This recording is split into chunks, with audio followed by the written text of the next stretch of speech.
제가 이 교회를 방문하면서 제일 반가웠던 것 중에 한 가지가 이 교회 나이도 50살이구나 하는 생각이 들었습니다.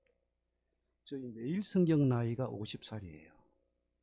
그래서 매일 성경이 1972년에 창간호를 냈는데 이제 한 50주년이 되는 해입니다.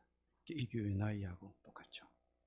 좀 약간 좀 우연인지 모르겠지만 좀 반가웠습니다. 우리 이택재 목사님에 대해서는 하고 싶은 말이 많지만 본론에 충실하도록 하겠습니다.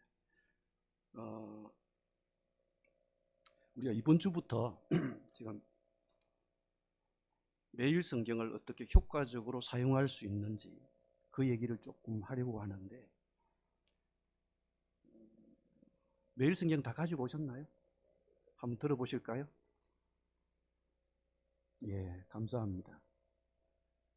저는 요즘 좀 눈이 좀 안 좋아서 큰 거 쓰고 있습니다. 매일 성경은 우리 저기 PPT 좀 써보죠.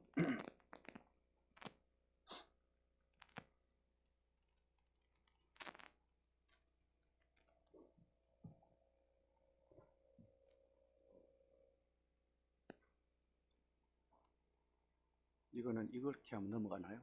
그렇구나. 뭘 하면 넘어가죠? 이걸 누릅니까? 방금 이거? 넘어가네요.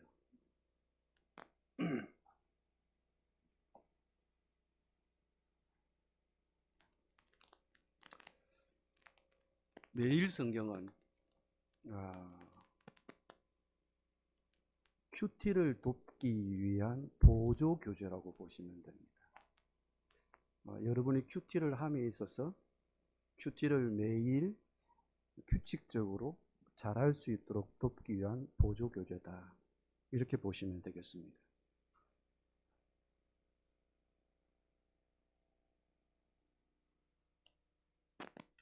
그러면 큐티라고 하는 건 무엇인가? 큐티라고 하는 것은 혹시 여러분들 중에 큐티에 대한 강의를 좀 일찍이 접하고 또 아시는 분도 있을 터인데, 그분들은 좀 제 강의를 들으면서 좀 큐티에 대해서 다시 좀 정리해 보는 시간이 되었으면 좋을 것 같고요. 그리고 모르시는 분들은 제 이야기를 집중하셔서 끝까지 잘 따라오시면 될 것 같아요. 그리고 혹시라도 강의를 듣는 중에 질문이나 의문이 생기시면 빈 여백에다가 질문을 기록하셔서 마칠 때쯤에 질문하시면 성실히 답변을 드리도록 하겠습니다. 큐티라고 하는 것은 quiet time에서 나온 말입니다. quiet time의 첫 글자가 QT, 그래서 큐티라는 말 거기서 따온 겁니다. 첫머리 글자를 따와서. 말 그대로는 조용한 시간이라는 뜻을 가지고 있습니다. 왜 그러면 조용한 시간이라고 큐티를 조용한 시간이라고 그랬을까? 하나님의 말씀을 읽고 그 말씀에 집중하도록 하기 위해서는 조용한 시간이라는 것이 좀 필요하다고 본 거죠. 조용한 시간에 하나님의 말씀을 읽고 그 말씀에 반응하는 시간이다, 그렇게 정의를 할 수 있겠습니다. 그러면 왜 큐티가 필요한가라는 질문이 생길 수 있습니다. 우리는 전통적으로 교회에서 성경 통독을 권장해 왔죠. 보통 하루에 석 장 아니면 5장 정도를 읽으면 1년에 일독할 수 있습니다. 물론 매일 성경도 통독을 권장합니다. 여러분 매일 성경 뒷면에 보시면, 아주 뒷면에 가시면 매일 성경 맨 뒤에 표지를 넘기시면 그게 읽기표가 하나 있을 겁니다. 붙어 있을 거예요. 그 읽기표를 좀 절치하셔가지고, 잘 절치하게 돼 있습니다. 손으로 잘 떼면 잘 떼게 돼 있어요. 손으로 절치하셔가지고 이것을 자기 성경책에다가 꽂아두시면 좋을 것 같아요. 한번 절치하시면 뭐가 있나요?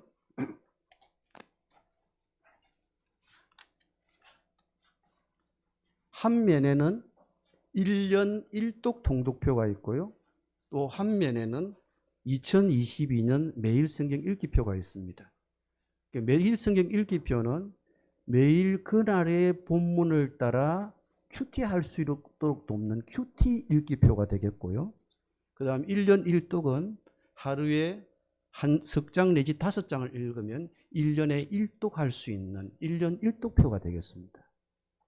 이걸 여러분이 잘 비치해 두시면 혹시라도 1, 2호로 매일 성경은 구입하셨지만 3, 4호로 매일 성경을 구입하실 시점을 잃어버리거나 혹시 구입하지 못하셨을 때 이걸 성경에 꽂아 두시면 큐티 본문을 그대로 따라갈 수 있습니다. 그러니까 매일 규칙적으로 챙기는 데 도움이 되기 때문에 성경책 속에 두시면 좋을 것 같습니다. 어쨌든 저희들도 성경을 통독하도록 권장합니다.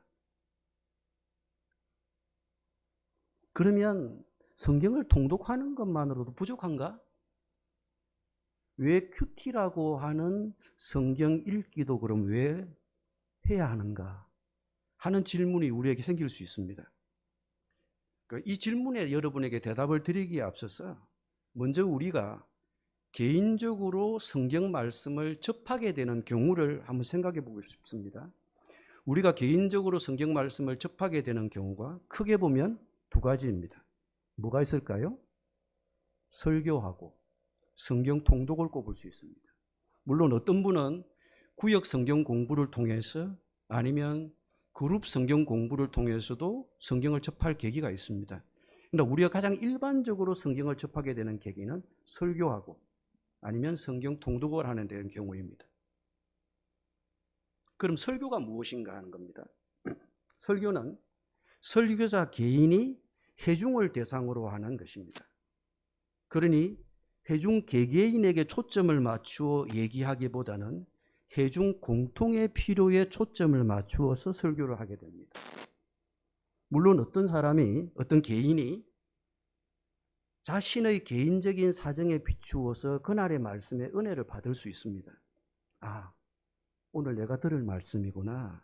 목사님이 나를 보고 얘기하시는구나. 이렇게 들을 수는 있어요. 그렇지만 일반적이진 않아요. 그렇게 설교를 준비하지도 않고요. 목사님들이 보통은 여러분 개개인에게 초점을 맞춰 설교하시는 것이 아니고 회중 공통의 필요에 맞추어서 말씀을 전가하시는 것입니다.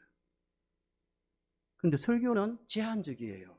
우리가 매일 접할 수 있는 게 아니에요. 언제 접할 수 있죠? 수요일 아니면 주일. 정해진 시간에 제한적으로 들을 수 있습니다. 설교는 제한적이다. 그리고 회중 공통의 필요에 초점을 맞춘 것이다. 그러면 우리가 개인적으로 말씀을 접하게 되는 것은 언제 접하게 됩니까? 성경을 통독하는 시간입니다. 여러분 전통적으로 잘하고 계시는, 그죠? 하루에 석 장 아니면 5장씩 성경을 읽는 그 시간. 기독교의 경전은 성경입니다. 기독교인이 기독교의 경전인 성경을 가까이 하는 것은 너무 당연하고 의무예요. 우리가 믿는 바를 알아야 하기 때문에.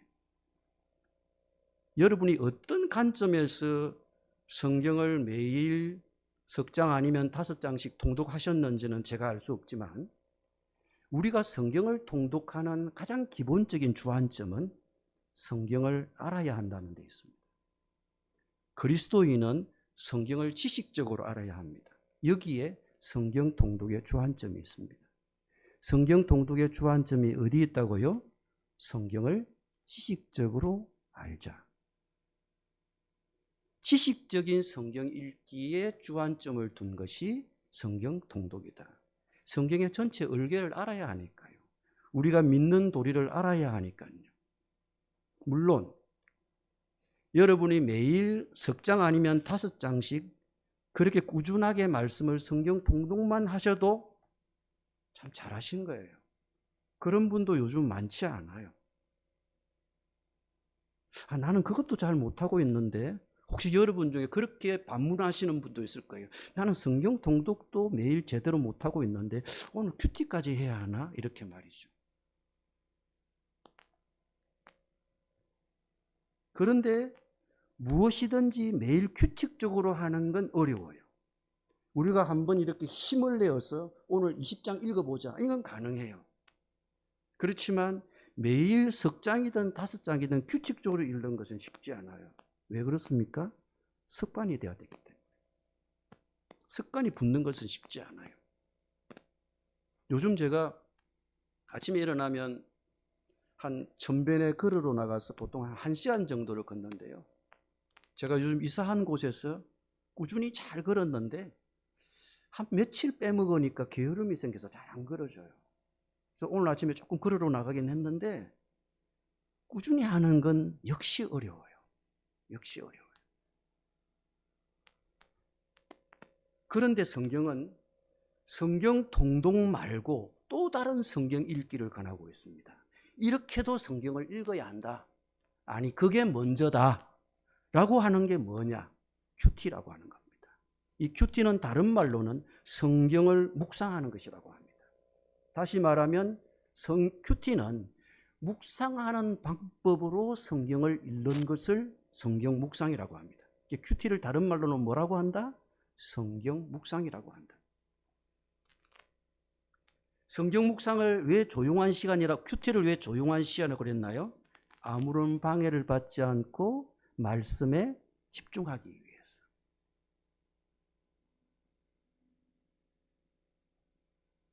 우리가 매일 성경을 가지고 여러분이 매일매일 큐티를 하실 텐데 그 조용한 시간에 우리가 성령 하나님의 깨닫게 하심을 구하고 그리고 그날 정해진 하나님의 말씀에 귀를 기울여 듣는 것, 이걸 뭐라고 하느냐?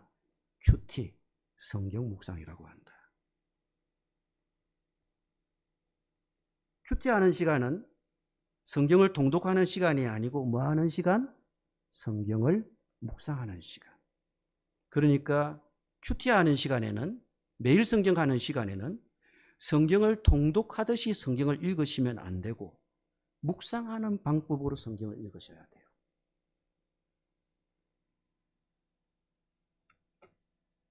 그러면 왜 하나님은 우리에게 성경 통독으로만 만족하지 말고 성경 다독으로만 만족하지 말고 왜 성경 묵상까지 하라고 하느냐?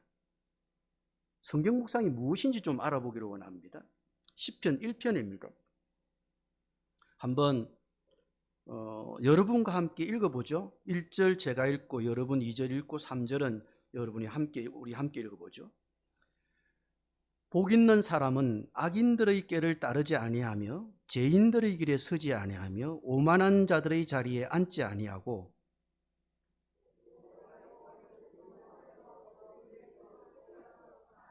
함께하죠. 그는 시냇가에 심은 나무가 철을 따라 열매를 맺으며 그 잎사귀가 마르지 아니함 같더니 그가 하는 모든 일이 다 형통하리로다. 시편 1편은 주제가 복 있는 사람이죠. 질문하겠습니다. 어떤 사람이 복을 받기를 기대할 수 있습니까? 뭘 하지 말아야 됩니까? 1절에 있습니다. 무엇을 해야 합니까? 네, 무엇을 하지 말아야 하는 것은 1절에 있어요. 복을 받기를 원하면, 복 받기를 기대하면 그 다음 2절에 뭘 하라고 얘기하죠?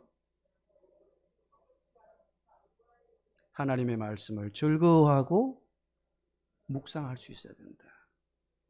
하나님의 말씀을 즐거워하는데 어느 만큼 즐거워해야 되느냐? 묵상할 수 있을 만큼 즐거워해야 된다.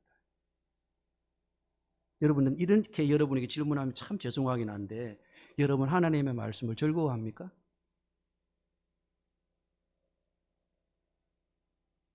어느 만큼 즐거워해야 됩니까? 묵상할 수 있을 만큼 즐거워해야 됩니다. 그런 사람이 뭘 기대할 수 있습니까? 복을 받기를 기대할 수 있습니다.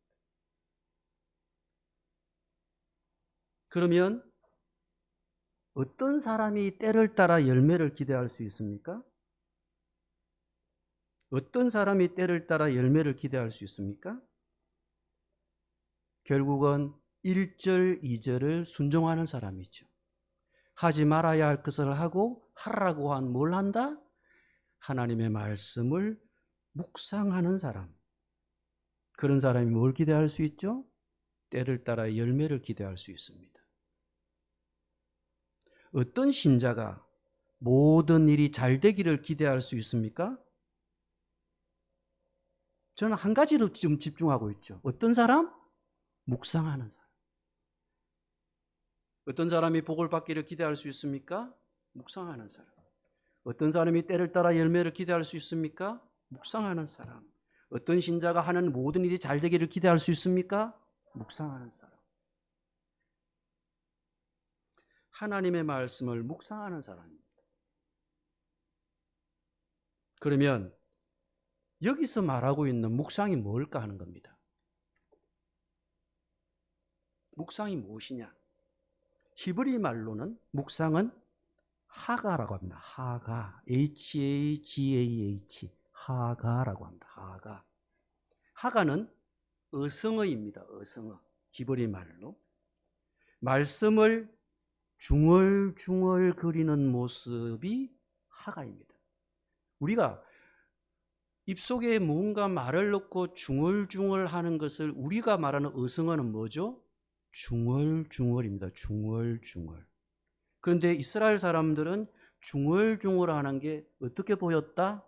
하가 그래 보였다는 것입니다. 그것이 묵상입니다. 묵상은 작은 소리로 중얼거리는 것, 작은 소리로 읊조리는 것, 그것을 하가라고 합니다. 하가.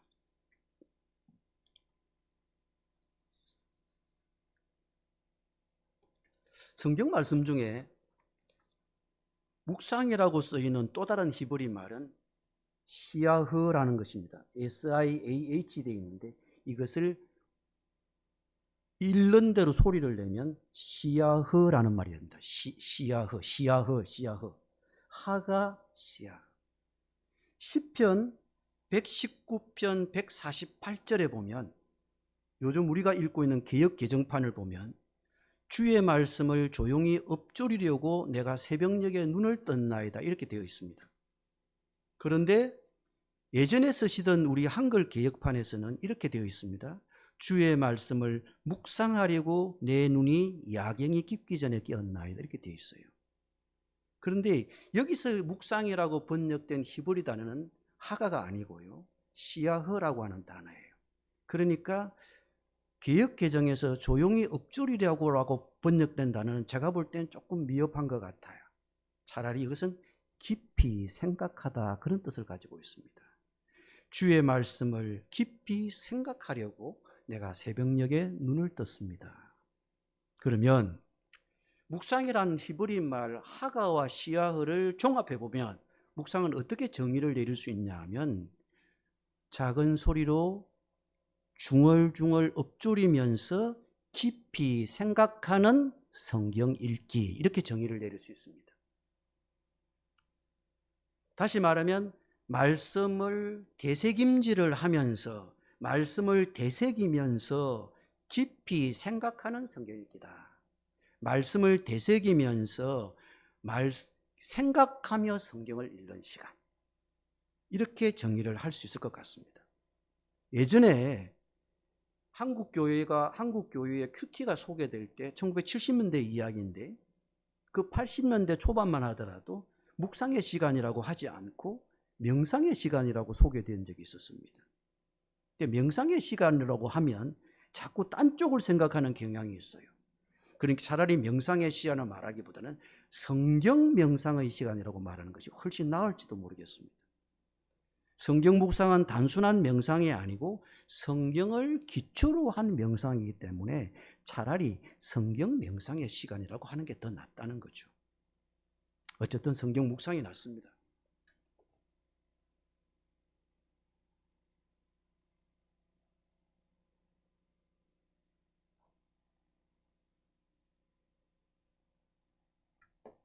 그러면 하나님은 왜 이렇게 우리를 들어 성경 묵상을 하라고 하실까 하는 겁니다.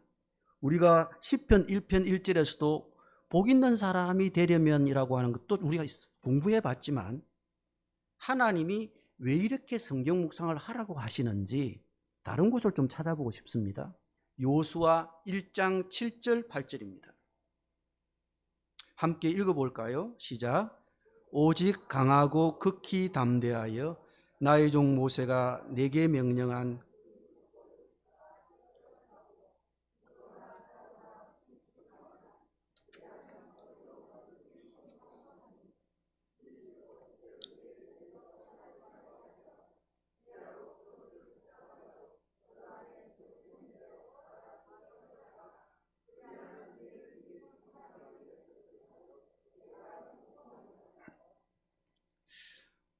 전임자 모세를 이어서 지도자로 위임을 받은 요수아에게 주신 하나님의 말씀이에요.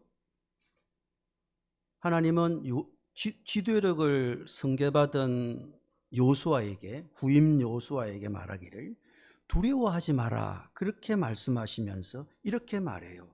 이 율법책을 내 입에서 떠나지 말게 하며 주야로 그것을 묵상하여 그 가운데 기록된 대로 다 지켜 행하라. 그리하면 내 길이 평탄하게 될 것이며 내가 형통하리라. 요수아가 성공적인 지도자가 되려면 무엇을 해야 합니까? 주야로 그것을 묵상하여. 묵상만 하면 됩니까? 그 다음 뭐가 그 다음 나옵니까? 지켜 행하라. 묵상하고 하나님의 말씀을 묵상하고 지켜 행하라. 성공적인 지도자가 되려면 하나님의 말씀을 묵상하고 그 안에 있는 것을 순종하고 실천하면 너의 앞길이 열릴 것이라고 말해주고 있습니다. 그러면 그가 어떻게 해야 말씀대로 순종하고 지켜 행할 수 있습니까? 주야로 그것을 묵상하며. 지켜 행하려면 뭐 해야 합니까? 묵상해야 합니다. 말씀대로 여러분이 살아내려면, 순종하려면 말씀을 단순하게 읽는 것만 가지고는 안 되고 뭐 해야 한다? 묵상해야 된다. 성경을 현대인도 읽기 쉽도록 책으로 이렇게 출판하신 분이 계신데 번역해가지고 메시지란 성경이 있어요. 이 책의 저자가 유진 피터슨인데 이분이 요수아 1장 8절에 대해서 줄을 붙이기를 이렇게 말했습니다. 순종의 힘은 묵상에서 나온다. 말씀을 지키고 행할 수 있는 힘은 어디서 온다? 묵상에서 나온다.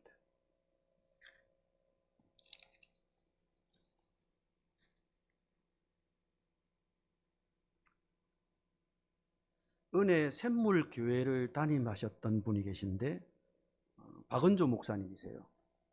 그분이 지금 퇴임하신 걸로 기억을 하는데 이분이 예전에 논현동에 있는 서울 영동교회를 담임하실 때의 이야기입니다. 이 교회도 오랫동안 매일 성경을 썼었는데요. 한 여성도님이 박은조 목사님에게 물었습니다. 목사님, 요즘 매일 성경 묵상이 잘 안 돼요. 이렇게 물었습니다. 그때 박 목사님이 이렇게 답하셨다고 합니다. 자매님, 스폰지에 물이 잠기듯이 그 말씀에 자신을 푹 담그어 보십시오. 여러분, 성경 중에 가장 읽기 힘든 책이 뭐가 있을까요? 레위기, 욥기, 선지서. 어느 해인가 저희들이 7월 8월 달 매일 성경 7월 8월 달 성경 읽기표에 욥기서를 넣은 적이 있어요. 성도들이 너무 힘들어 하더라고요. 그 더운 날. 선지서는 여러분 어때요? 여러분 아마 매일 성경 3, 4월 아니면 올해 3, 4월, 7, 8월에 레위기를 묵상하실 텐데요. 아마 힘드실 거예요. 그러면 선지서는 또 어떨까요? 근데 저희들도 매일 성경 출판을 하지만 이 매일 성경을 또 이렇게 보급을 하고 판매를 해야 되잖아요. 언제 판매가 제일 떨어졌냐 그러면 여름에 떨어져요. 항상 연초에는 바짝해요. 그러다가 내려갑니다. 연말이 되면 또 올라와요. 그런데 욥기를 읽으면 어떻게 될까요? 참 힘들죠. 그런 선지서도 그렇고 욥기도 그렇고 레위기도 그렇고 쉽게 읽혀지지 않죠. 어떤 경우는 한 번 읽어서 안 되죠. 저는 생각해 봐요. 좀 읽기 어려운 본문을 만나면 내 자신에게 이렇게 이야기해요. 오늘 내가 분명히 건질 말이 있을 텐데, 하나님이 이 말씀을 통해서 분명히 내게 하고 싶은 말이 있을 텐데, 그날은 그런 게 잘 안 붙잡혀요. 그냥 이해하기만 하기도 좀 버거워요. 그런 날은 어떻게 합니까? 저 같은 경우에는 그냥 읽어봅니다. 오늘은 이해만 해도 좋은 날인 모양이다. 그것도 안 되면 어떻게 해야 됩니까? 여러분 매일 성경에 보면 매일 성경은 이면으로 되어 있죠. 여기에는 그날 읽어야 될, 묵상해야 될 본문이 나옵니다. 그 옆에는 그 묵상 본문에 대한 해설이 나옵니다. 여러분이 그날의 본문을 읽었는데 이해가 잘 되지 않습니다.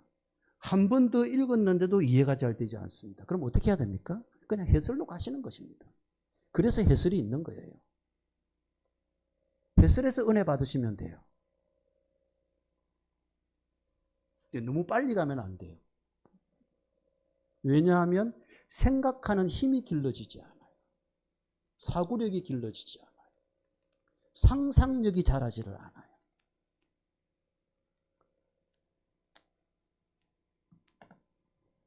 그러면 어쨌든 해설을 보면서 붙잡히는 말씀이 있으면 이 말씀으로 은혜를 받아야 되겠다. 물론 어떤 날은 성경 본문이 어려워서 그냥 이해만 하고 지나가는 날도 있어요. 아무것도 내게 붙잡힌 것이 없이. 그러나 어떤 날은 또 읽어봅니다. 하나님이 오늘 내게 오늘 말씀을 통해서 어떤 의도를 가지고 얘기하실 텐데, 하나님이 오늘 본문을 내게 읽게 하신 어떤 의도가 있을까? 하나님의 어떤 생각이 있을까? 이렇게 생각하고 읽고 또 읽어보긴 해요. 그렇지만 이해하기 어려우면 지나갑니다. 아마 박은조 목사님에게 질문한 이 성도도 그렇게 질문할 거예요. 목사님, 이해가 잘 안 돼요. 이해가 되지만 하나님이 내게 하시는 말씀이 잘 이렇게 붙잡히지가 않아요. 그럼 어떻게 돼야 됩니까? 스폰지에 물이 잠기듯이 그 말씀에 날 잠그어야 된다. 그렇습니다. 왜 우리가 묵상하는 방법으로 성경을 읽도록 권하는가? 순종하기 위해서, 말씀대로 살아내기 위해서, 실천하기 위해서. 여러분 질문합시다. 우리가 성경을 읽는 궁극적인 목적은 어디에 있습니까? 순종에 있습니다. 우리가 왜 성경을 읽습니까? 말씀대로 살아내려고 성경을 읽는 것입니다.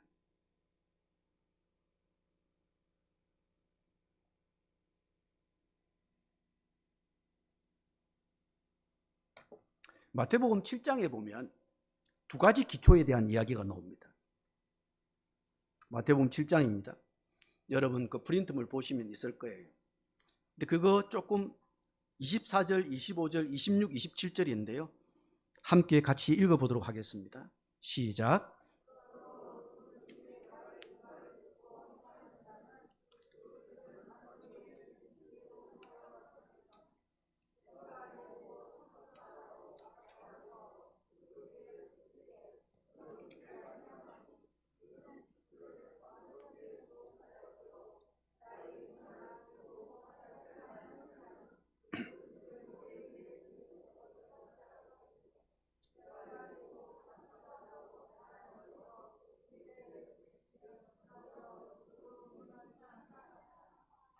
모든 사람은 두 가지 기초 위에 집을 짓습니다.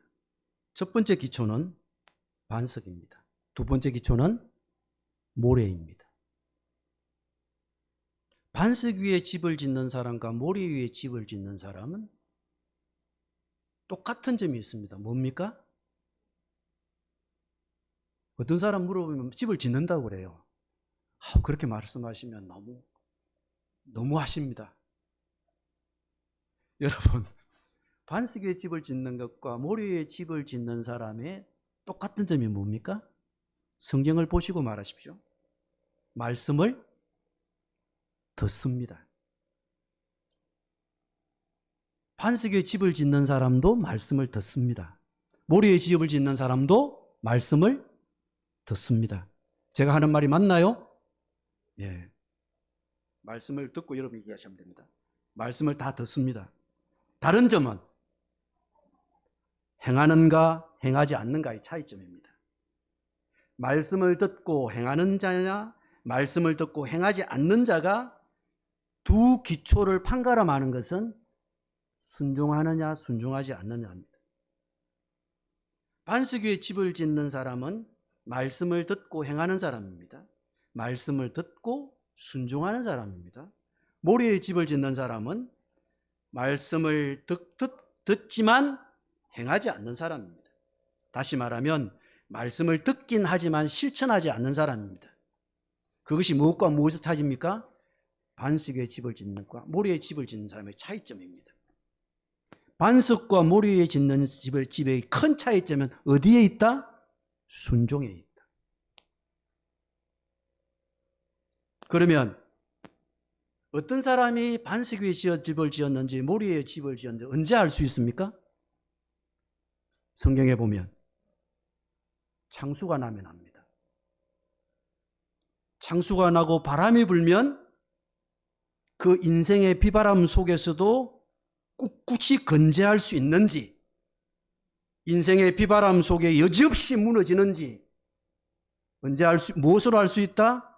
말씀 순종이 평소에 있었으면 인생의 비바람 속에서도 꿋꿋이 건재하지만, 그러나 평소에 순종이 없으면 비바람이 불면 어떻게 된다? 여지없이 무너진다.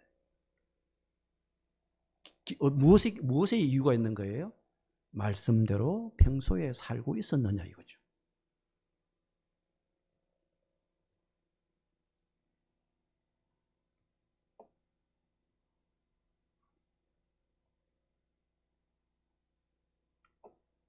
여러분, 하나님이 우리에게 요구하시는 것이 무엇인가? 제가 성경 말씀을 다 거기다 기록을 안 한 것 같아요. 신명기 한번 찾아보겠습니다. 신명기 10장을 한번 찾아보죠. 조금 한 절 정도로 더 읽어야 됩니다.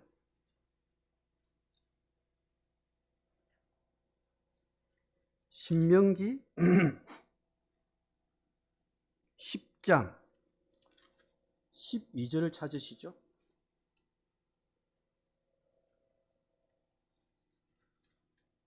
신명기 10장 12절.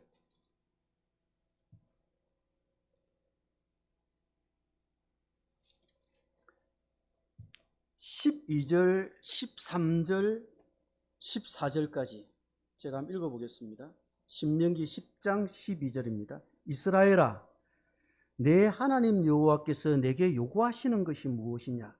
곧 내 하나님 여호와의 도를 경외하며 그의 모든 도를 행하고 그를 사랑하며 마음을 다하고 뜻을 다하여 내 하나님 여호와를 섬기고 내가 오늘 내 행복을 위하여 내게 명하는 여호와의 명령과 규례를 지킬 것이 아니냐.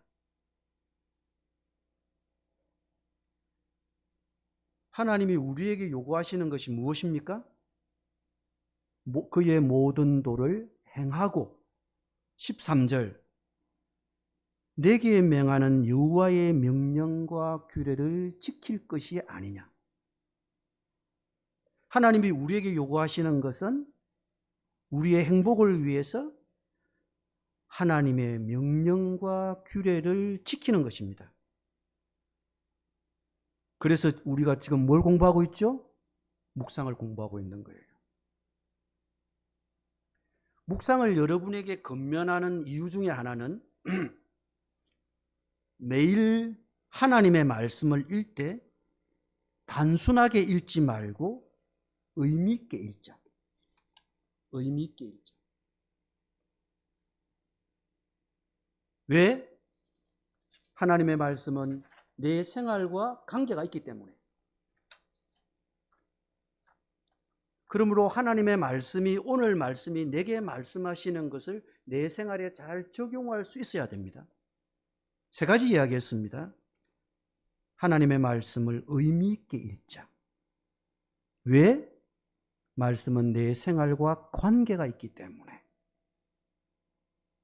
그러므로 하나님이 말씀하시는 것을 내 생활에 적용할 수 있어야 된다. 그러려면 우리가 매일매일 말씀을 붙들고 말씀을 묵상해야 합니다. 되새김질을 하고 생각하면서 성경을 읽어보셔야 됩니다. 지금까지 성경 묵상과 순종의 관계에 대해서 제가 살펴보았습니다.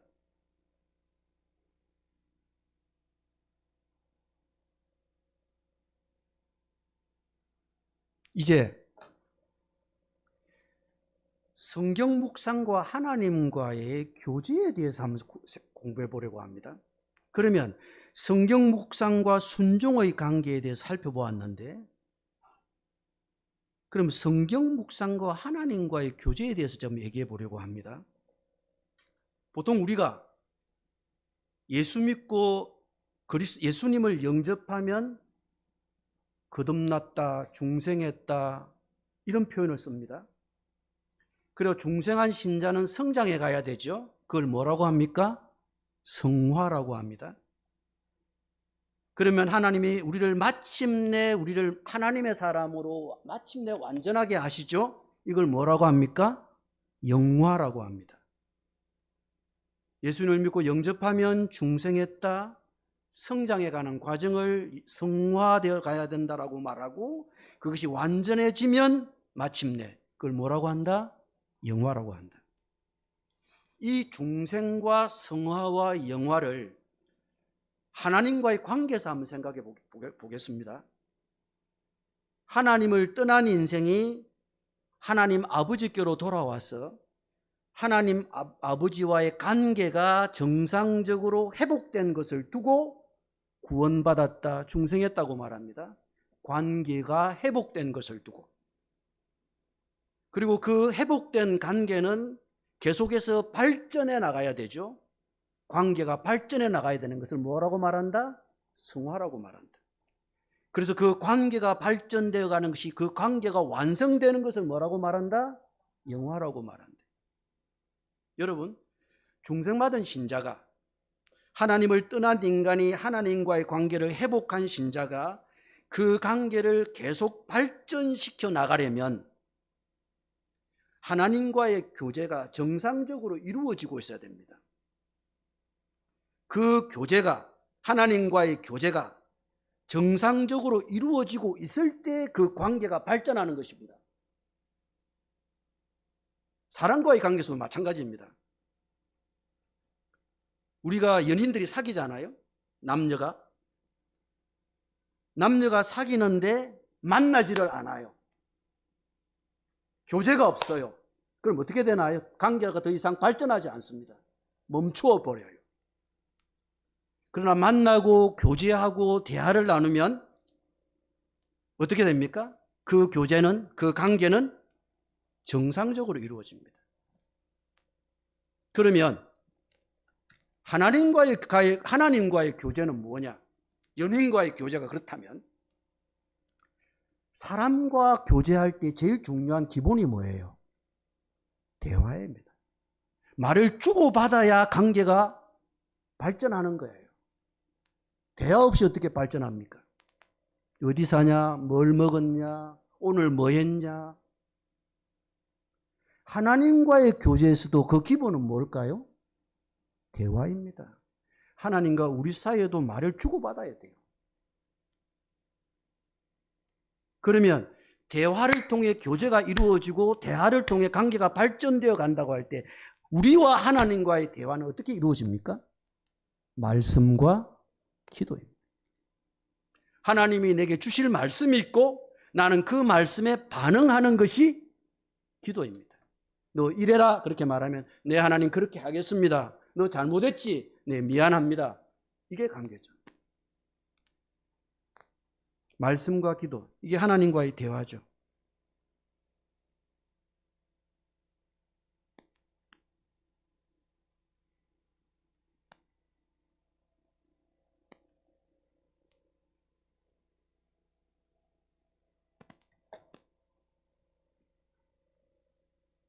이걸 그림으로 표시하면 이렇게 됩니다.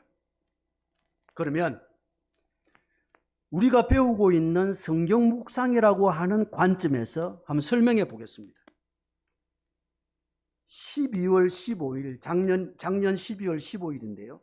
지금부터 한 달 전이겠네요. 그날 제가 매일 성경 묵상한 본문이 요엘서입니다. 함께 볼까요?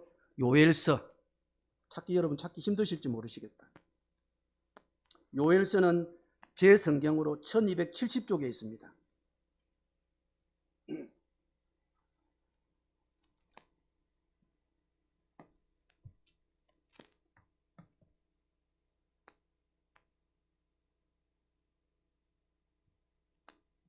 조금 본문이 길긴 하지만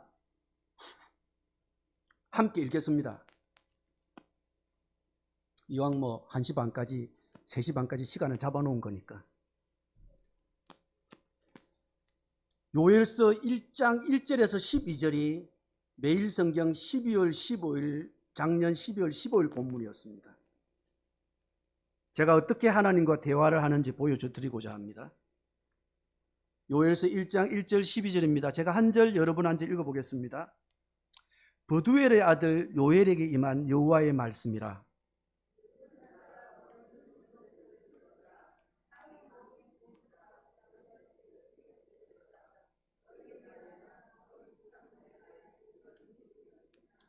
너희는 이 일을 너희 자녀에게 말하고 너희 자녀는 자기 자녀에게 말하고 그 자녀는 후세에 말할 것이니라.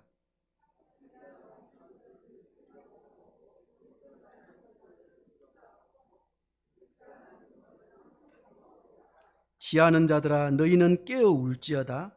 포도주를 마시는 자들아 너희는 울지어다. 이는 단 포도주가 너희 입에서 끊어졌음이니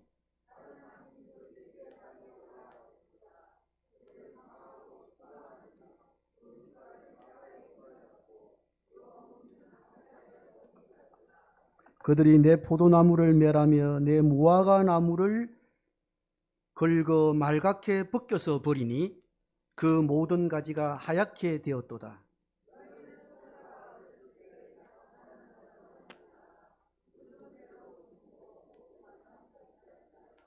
소제와 전제가 여호와의 성전에서 끊어졌고 여호와께 수종드는 제사장은 슬퍼하도다.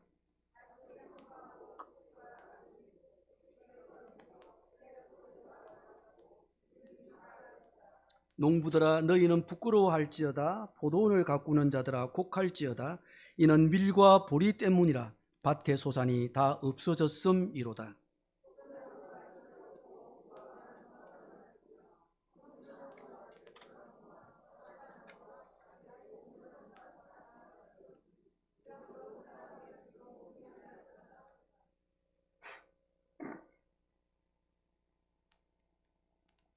요엘 선지자가 활동하던 때에 유대 땅을 덮쳤던 메뚜기 재앙에 대한 이야기입니다. 모든 농작물을 다 갉아먹어 버렸어요. 여기 보면 6절에 보면 다른 한민족이 내 땅에 올라왔음이도다. 그들은 강하고 수가 많으며 그 이빨은 사자의 이빨 같고 그 어금니는 암사자의 어금니 같다고 할 때 이 한민족은 메뚜기를 상징적으로 표현한 말입니다. 여러분 성경을 읽으실 때 너무 문자적으로 보시면 안 돼요. 여기서 말하는 한민족은 요엘서 선지자가 메뚜기 재앙을 표현할 때 한민족이 그렇게 올라왔다고 그렇게 표현을 한 겁니다. 그런데 농작물을 다 갉아먹어 버렸습니다. 농작물이 다 말라버렸어요. 얼마나 파괴적이었는지. 그런데 문제는 9절 10절에 보니까 여기 보니까 소제와 전제가 여호와의 성전에서 끊어졌고 여호와께 수종드는 제사장도 슬퍼한다. 자연재해가 닥치니까 농작물을 다 갉아먹고 나니까는 농부들만 슬퍼하는 게 아니고 제사장도 슬퍼해요. 왜? 농사를 망쳤다는 것은 하나님의 성전에서 매일 드리는 소제와 전제를 올릴 수가 없는 거예요. 매일의 제사를 드릴 수 없게 되고 일상의 제사를 드릴 수 없게 되었으니 제사장도 탄식하는 거죠. 그러니 갑작스럽게 몰려온 이 메뚜기 떼가 다 단순히 자연재해가 아닐 것이라고 이야기하고 있는 거죠. 요엘 선지자는. 그래서 요엘 선지자는 말하기를 이렇게 말하고 있습니다. 늙은 자들아 너희는 이것을 들으며 땅의 모든 주민들아 너희는 귀를 기울여라. 하나님의 뜻을 묻고 찾아라는 것입니다. 하나님의 말씀에 귀를 기울이라는 것입니다. 그리고 이 참혹한 현실을 그냥 우연으로 치부하고 넘길 게 아니고 3절에 말하기를 너희 자녀에게, 너희 자녀는 자기 자녀에게, 그 자녀는 후세에게 계속 들려주고 기억하게 해서 이 역사를 기억하게 하라는 것입니다. 제가 이쯤 그날 성경을 읽어보니까 우리가 겪고 있는 코로나 상황이 좀 생각이 났어요. 새로운 질병이 인류를 위협하고 이전에 없던 질병이 등장해서 우리가 어쩌면 어떻게 되었습니까? 농작물이 말라버렸고 기쁨이 없고 소출이 없고 일상의 예배를 드릴 수가 없잖아요. 일상의 예배가 중지되어 버리고 말지 않았습니까? 제가 마음속에 들었던 게 이걸 하나의 불운하게 일어난 일로 치부해버리고 때가 되면 잊혀져 버릴 하나의 사건으로만 기억해야 될까? 하나님이 주시는 이 메시지는 뭘 없을까? 너무 현 상황과 이것이 제게 맞아주는 거예요. 요일서의 그 상황이 오늘 나에게 주시는 메시지일 수 있겠다. 이 코로나 재난을 통해서 주시는 하나님의 뜻이 무엇인지 찾아라. 그리고 기억하게 해라. 내 자녀들과 이 생각을 공유하고 나누고 내 자녀와 생각을 공유해라. 역사를 살피고 기억하게 해라. 그래서 제 생각에 그럼 주님 그렇게 하겠습니다 하고 내가 매주일 예배에 참석할 때마다 예배 시작 전에 기도하기로 했습니다. 하나님, 이 코로나 재난을 통해서 말씀하시는 하나님의 뜻이 무엇인지 제가 잘 알아듣도록 저를 깨우쳐 주십시오. 그리고 한국교회 주시는 메시지가 무엇인지 이것을 나만 기억하고 있는 게 아니고 내 자녀와도 이 생각을 나누고 함께 공유하겠습니다. 이렇게 그날 주시는 하나님의 말씀을 묵상하면서 하나님의 생각이나 의중을 잘 알아듣고 그것에 기초해서 나의 마음을 하나님에게 반응하고 전달하는 것, 이것을 뭐라고 한다? 하나님과의 대화라고 한다. 정근아, 너 요엘서 말씀을 통해서 보니, 메뚜기 재앙을 보니 네 코로나 상황에 대해서 하나님의 뜻이 무엇인지 알겠니? 이것이 그냥 단순히 지나가 버릴 사건으로 치부할 수 있는 일이니? 아니면 하나님을 물어야 하는 일이니? 하나님이 그날 제게 그렇게 질문하고 있다고 생각했습니다. 이렇게 그날 주신 말씀을 듣고 생각을 알아듣고 내가 반응하는 것, 이걸 뭐라고 한다? 하나님과의 대화라고 한다. 그런 점에서 큐티는 하나님과의 대화라고도 할 수 있습니다. 여기서 등장하는 중요한 개념이 뭐냐고 하면 하나님의 인도라는 겁니다. 우리는 누구나 하나님의 인도를 필요로 하죠. 직장을 선택하고 진로를 결정하고 배우자를 선택하고 다 하나님 인도를 받아야 됩니다. 그냥 내 상식에 맞추어서 그냥 내가 세상적에서 배운 지혜로 결정하시는 분도 계시겠지만 우리가 크리스찬이라면 그냥 상식에 맞추어 내가 세상에서 배웠던 지혜로 우리의 닥친 문제를 결정해 나가기도 하겠지만 우리가 그래도 예수 믿는 신자라면 하나님의 인도를 받고 싶죠. 이 경우라면, 이 경우에 예수님이라면 어떻게 하실지, 이 경우에 하나님의 신자라면 어떻게 해야 되는지. 여러분 어떻게 하나님의 인도를 받으십니까? 어떤 분은 새벽 기도를 마치면서 나올 때 하나님께서 성령으로 그에게 가르침을 주실 수도 있습니다. 그런 기억 여러분 있으시죠? 또 목사님이나 신앙적으로 연륜이 있는 분들의 조언을 들을 수도 있습니다. 그리고 내가 인도받으려고 하는 문제에 기회의 문이 열릴 수도 있습니다. 순간적으로 성령 하나님이 사용하시는 말씀도 있습니다. 그러나 가장 기본적인 것은 말씀입니다. 말씀의 인도입니다. 언젠가 제가 새가족 신방을 마치고 다녀왔을 때 이야기인데요. 그 집사님이 지방에서 사업을 하셨다가 서울지사로 본사를 이전할 계획을 세우고 서울로 이사를 오셨습니다. 그분의 본부는 지방에 있었고 지사가 서울이었는데 지사를 본사로 바꿀 생각을 하고 서울로 이사를 오신 거죠. 근데 그 집사님이 서울로 올라오게 된 계기에 대해서 말씀의 인도를 받았다고 그래요. 그러면서 하는 말이, 자기가 창세기 12장 1절을 보는데 하나님께서 아브라함에게 너의 고향과 친척과 아비집을 떠나 내게 보여줄 땅으로 가라, 이 말씀을 계속해서 주시면서 자기 마음에 부담을 주시더래요. 그래서 서울로 이전하게 되었대요. 여러분도 그런 경험이 있으시죠? 그런데 이 말씀의 인도를 받고 지방으로 가신 분도 있습니다. 지금은 은퇴하셨지만 한동대 전 총장이었던 김영길 박사님이 그 경우입니다. 김영길 박사님이 과학원 교수로 재직할 당시에 한 통의 전화가 걸려왔습니다. 박사님, 나이도 있고 하신데 시골에 기독교 정신으로 설립하는 대학이 있으니까 총장님으로 오시지 않겠습니까? 박사님은 생각하기를 이 전화가 자기에게 합당한 전화가 아니라고 생각했습니다. 김 박사님은 나는 과학자이지 행정가가 아니다. 그때 저쪽으로부터 이런 반응이 왔습니다. 기도하는 장로님이신 줄 알았는데 왜 기도도 안 해보시고 그렇게 일거에 거절하시느냐고. 그 말에 찔리잖아요. 박사님이 그럼 기도해 보겠습니다 하고 전화를 내려놓았습니다. 대충 이럴 때는 기도 잘 안 합니다. 한 주 안에 또 전화가 왔습니다. 기도해 보셨습니까? 실은 기도하지 않았거든요. 그때부터 김 박사님 내부는 기도를 시작했다고 합니다. 하나님, 이 일을 저희에게 주시는 겁니까? 정말 지방으로 가야 합니까? 그게 포항이었거든요. 한동대가. 우리에게 맡겨진 일입니까 하나님? 이렇게 기도하기를 시작했습니다. 말씀을 주십시오. 그러면 결정하게. 어느 주일날입니다. 그때 사랑의 교회, 아닙니다, 온누리교회 하영중 목사님 담임하셨을 때, 지금 돌아가셨죠. 고하영중 목사님. 그날 설교 본문이 창세기 12장 1절 3절이었대요. 부르심과 순종.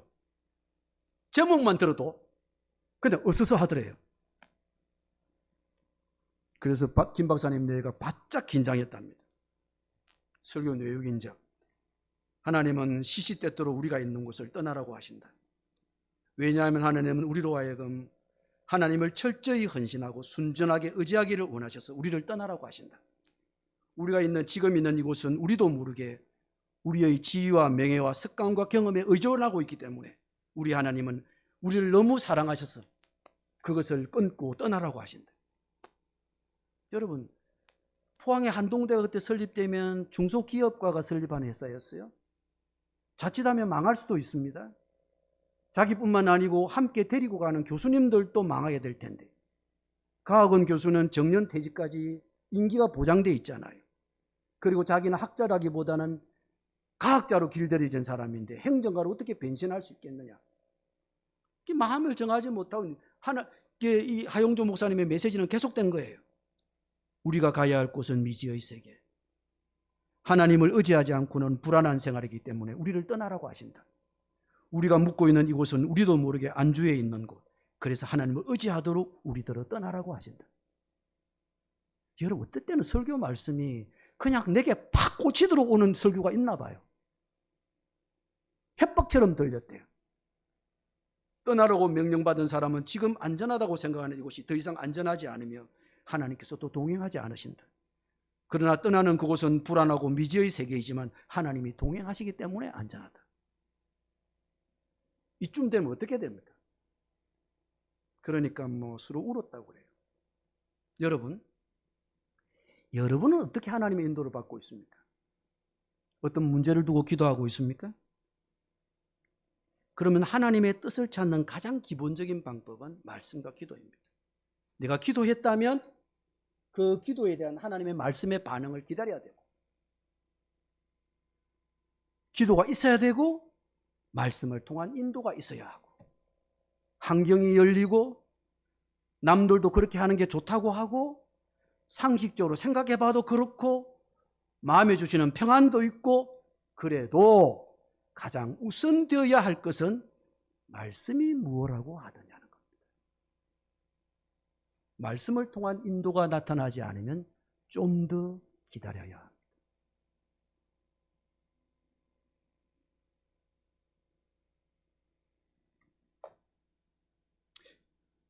우리가 여러분이 함께 사용하실 매일 성경은 성경을 공부하는 교재가 아닙니다. 잘 들으세요. 성경을 공부하는 교재가 아닙니다. 성경을 공부하려고 하는 생각을 내려놓으십시오. 그날 하나님의 말씀을 잘 들어야 합니다. 어떻게 하라고요? 잘 들어야 합니다. 공부하지 마시고 잘 들어야 합니다. 그날 매일 하나님의 말씀을 잘 듣도록 해야 합니다. 내게 주시는 말씀이 무엇인지, 내가 무엇을 귀담아 들어야 하는지 잘 들으셔야 됩니다.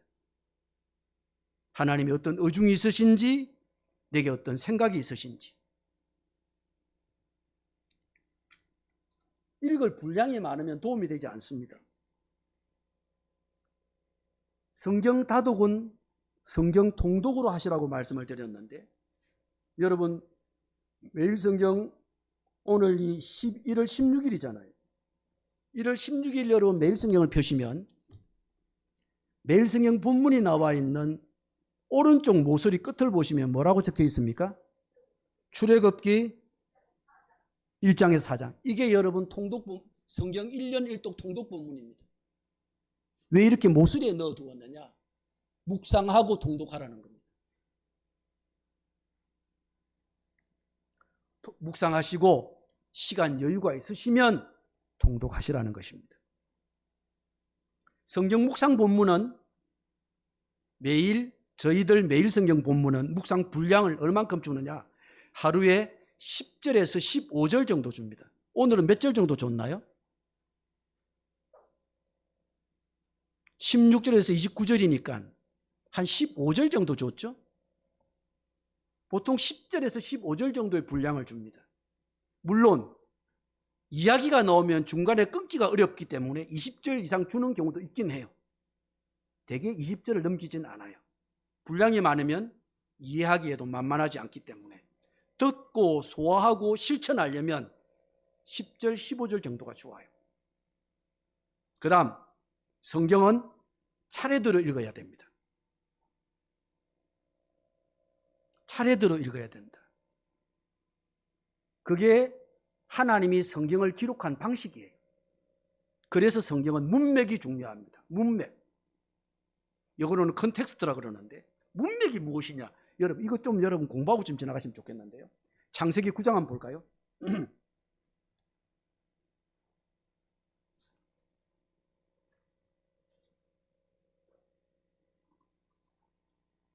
창세기 9장입니다. 9장 1절 함께 읽어볼까요? 시작.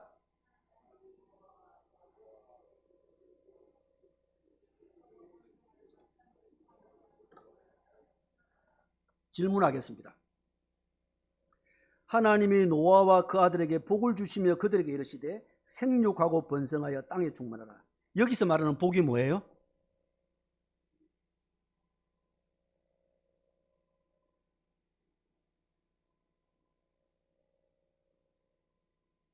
자신 있게 하십시오. 자신 있게.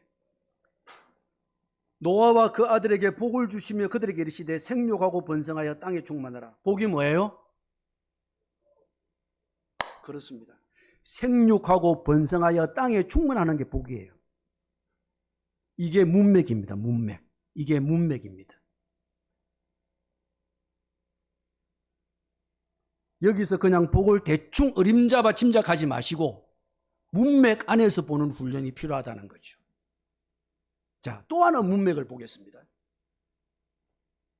마태복음 7장 12절.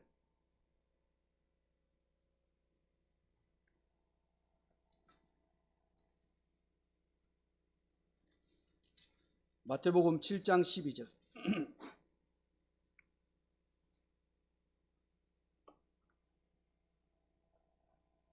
마태복음 7장 12절입니다. 잠깐만, 예. 함께 읽어볼까요? 시작.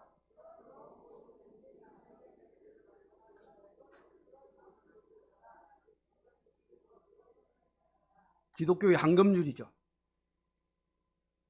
그런데 이게 이 12절이 어떤 이야기 속에서 등장했느냐? 7절에서 11절까지는 무슨 이야기입니까?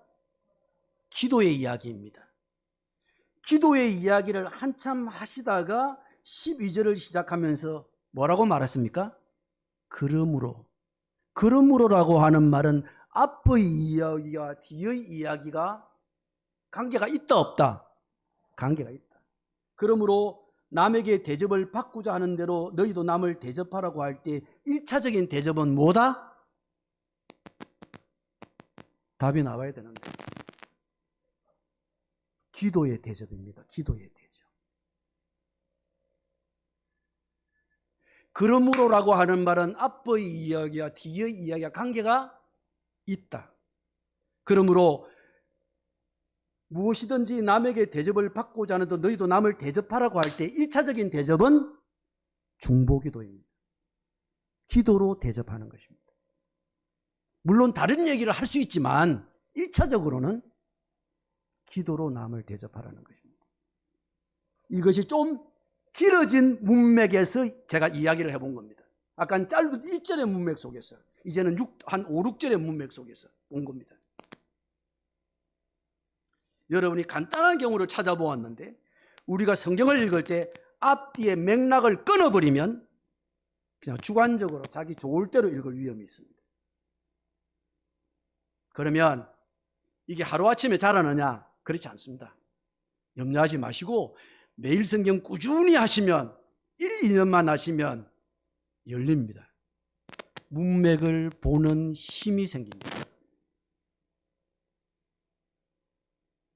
그러니까 어떤 사람은 또 이 큐티 매일 성경을 시켜놓으면 야, 목사님 성경 보는 게 저거 만만치 않은데 그럼 난 제대로 못하면 어떻게 하나 이렇게 말하는 분이 있어요. 여러분, 어떤 사람은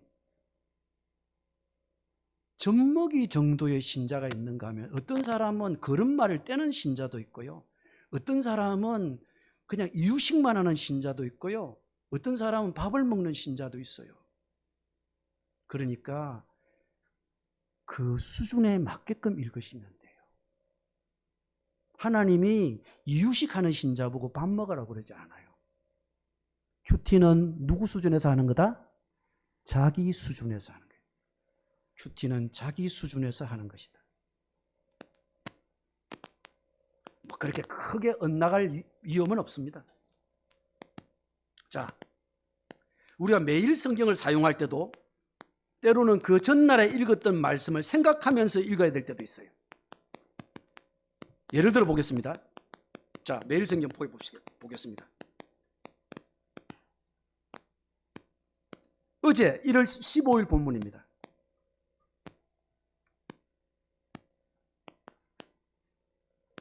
빨리 끝내야 되는데 시간이 너무 많이 가네요. 1월 15일입니다. 자, 1월 15일 요한복음 5장 1절 15절 본문은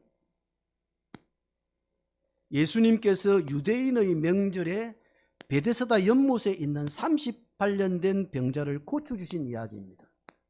그런데 이것이 자신을 미심쩍게 보고 있는 유대인들에게 공격의 빌미를 주었습니다.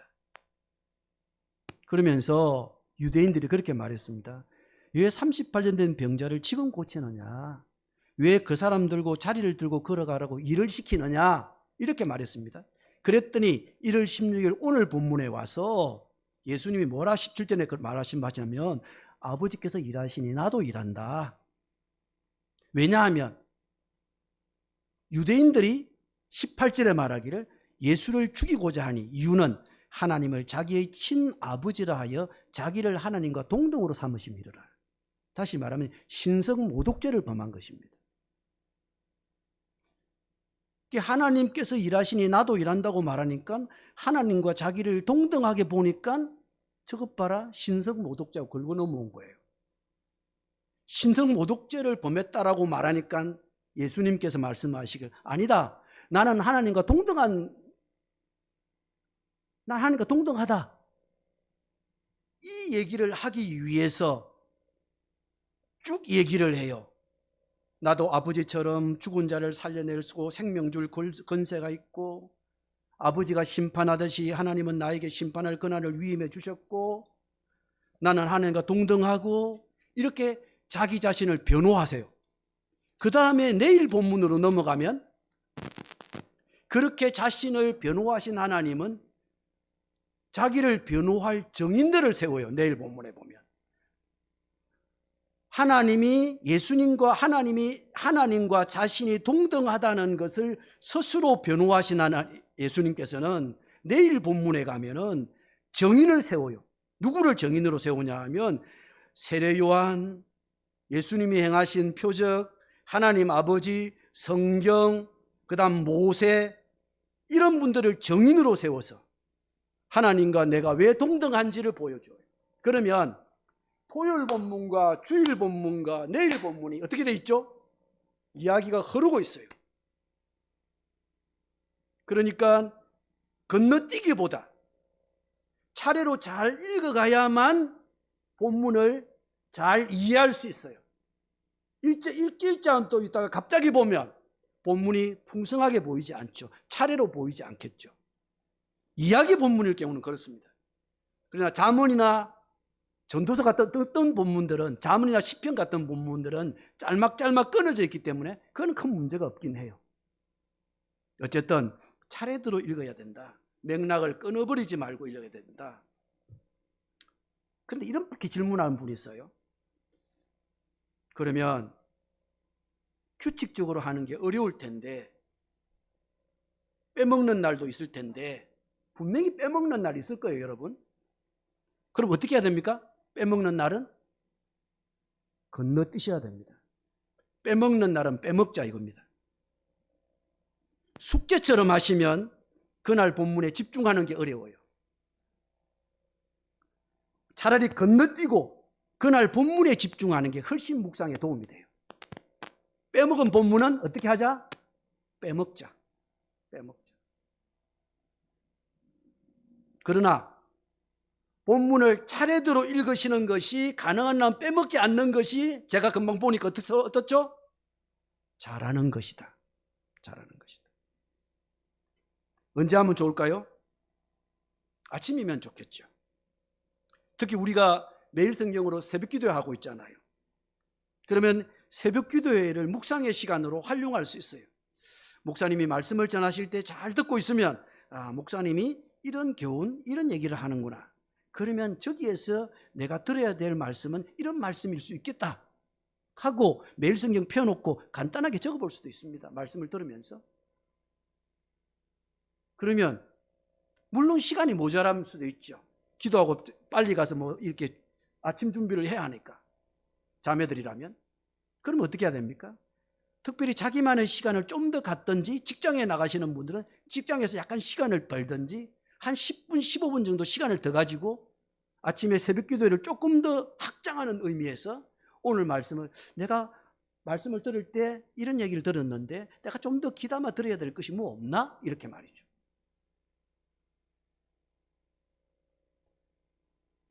근데 너무 기계적으로 틀에 박힌 시간을 정할 수는 없습니다.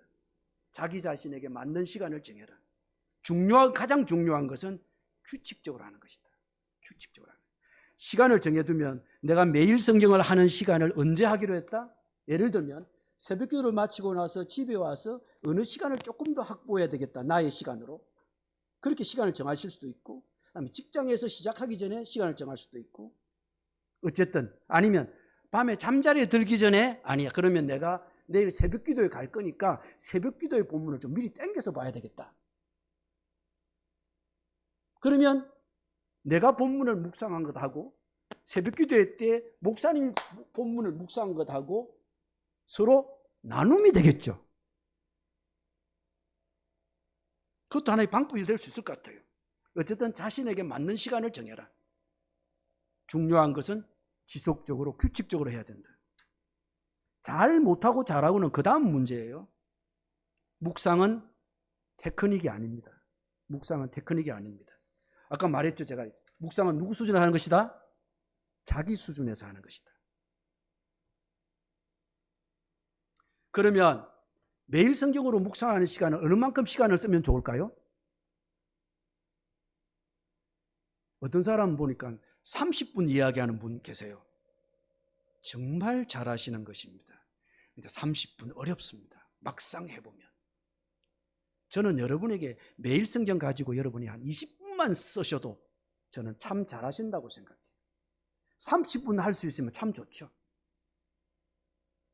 부탁드리고 싶은 것은 매일 10분씩을 쓰시든 20분씩을 쓰시든 잘 하시다가 집에서 쉬는 날 하루는 한 30분 정도, 30-40분 시간을 쓰신다고 생각하고 좀 더 엉덩이를 붙이시고 바짝 커피 한 잔 타놓으시고 해보시기 바랍니다.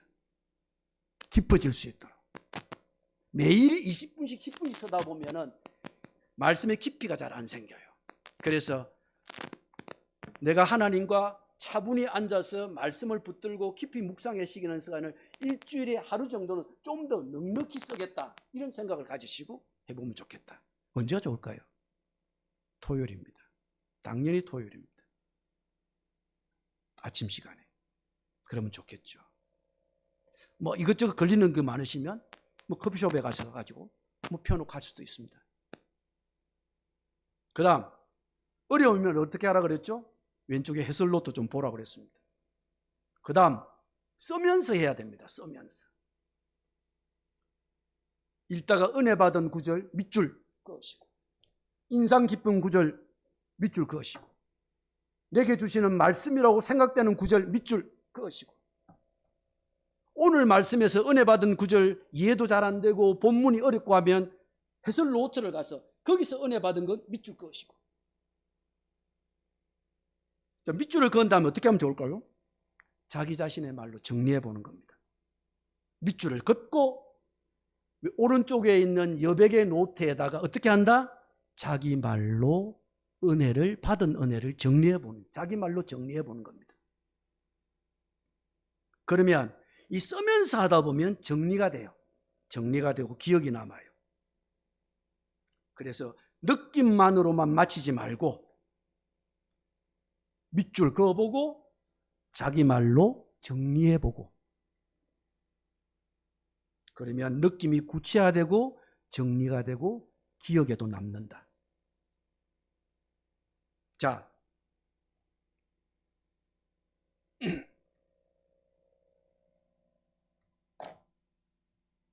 좀 맛보기를 해보려고 하는데요. 어떻게 할까?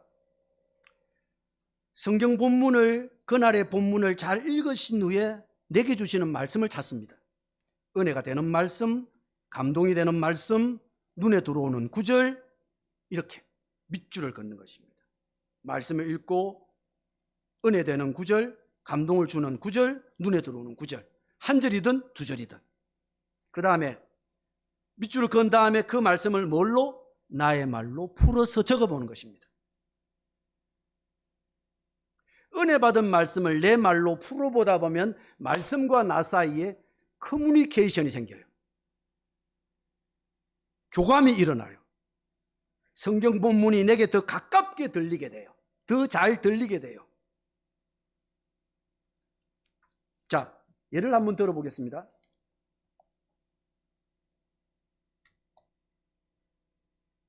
요엘서 1장 3절 4절에서 제가 뭐라고 적었나요? 제가 정리한 것은 자연재해가 우연한 재난이 아니라 후대에 전해야만 하는 하나님의 경고이다. 이렇게 정리해 볼 수 있습니다.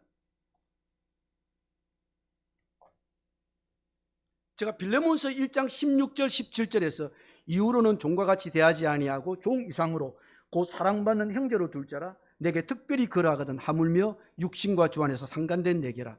그러므로 내가 나를 동력자로 할진대 그를 영접하기를 내게 하듯하고. 이걸 자기 말로 정리해 보겠습니다. 손에 입힌 사람을 벌 주지 말고 용서하고 행제로 받아줄 것을 부탁하고 있다. 이런 식으로 말입니다. 그 다음 골로새서 말씀 보면 3장 10절 그리스도의 말씀이 너희 속에 풍성히 거하며 모든 지혜로 피차 가르치며 건면하고 시와 찬송과 신령한 노래 감사하는 마음. 그리스도인의 예배 생활에 대한 우리가 예배를 때 뭐가 있죠? 시도 있고 찬송도 있고 신령한 노래도 있잖아요. 감사하는 마음을 예배를 드릴 때 감사하는 마음을 갖고 예배에 참여해야겠다. 이렇게 조금 정리해 보았습니다. 제가 정리해 본 거예요. 자, 시간이 얼마 남지 않았는데요. 강의는 다 마쳤고요. 우리가 1월 13일 본문 한번 뵈시겠습니까?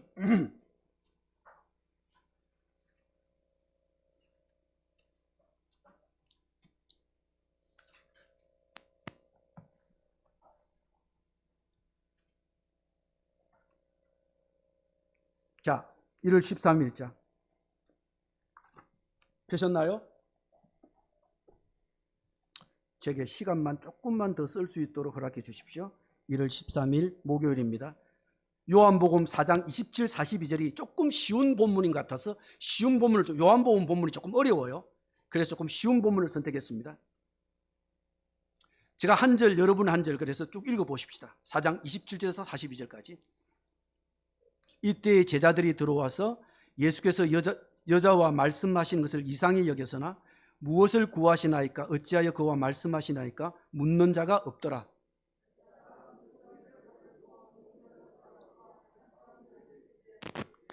내가 행한 일을 모든 일을 내게 말한 사람을 와서 보라. 이는 그리스도가 아니냐 하니 그들이 동네에서 나와 예수께로 오더라.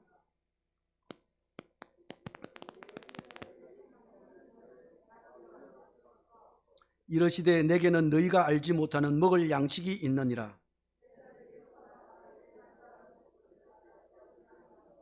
예수께서 이르시되 나의 양식은 나를 보내신 이의 뜻을 행하며 그의 일을 온전히 이루는 것이니라.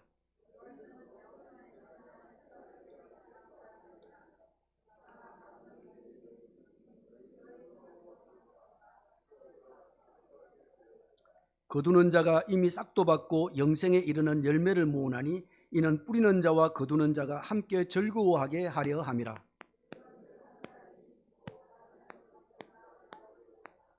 내가 너희로 노력하지 아니한 것을 거두러 보내었노니 다른 사람은 노력하였고 너희는 그들이 노력한 것에 참여하였느니라.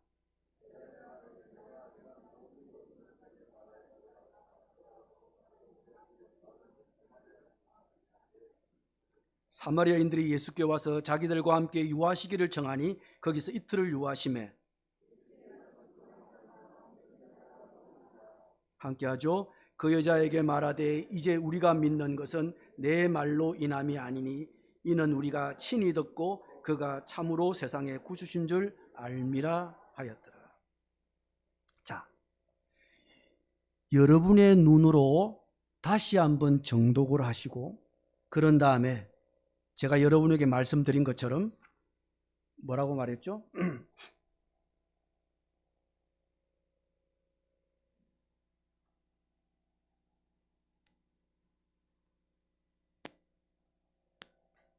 예.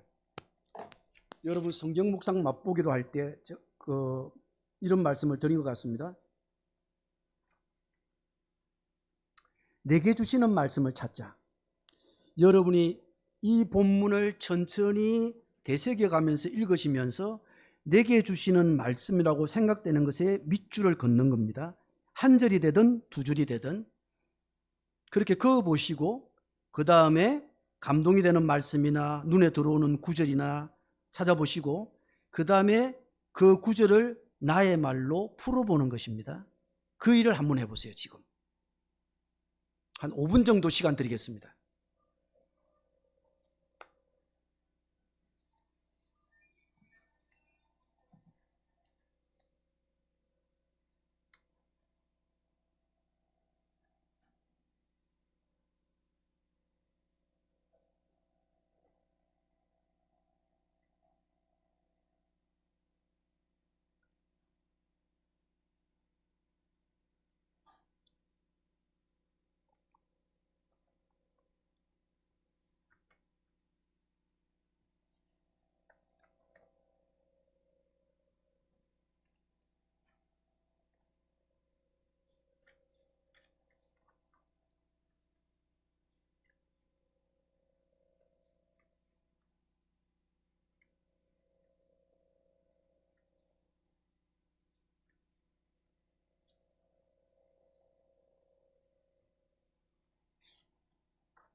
다 하셨죠?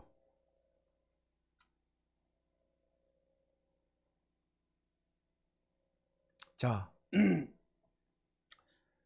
제가 뭐라 그랬죠?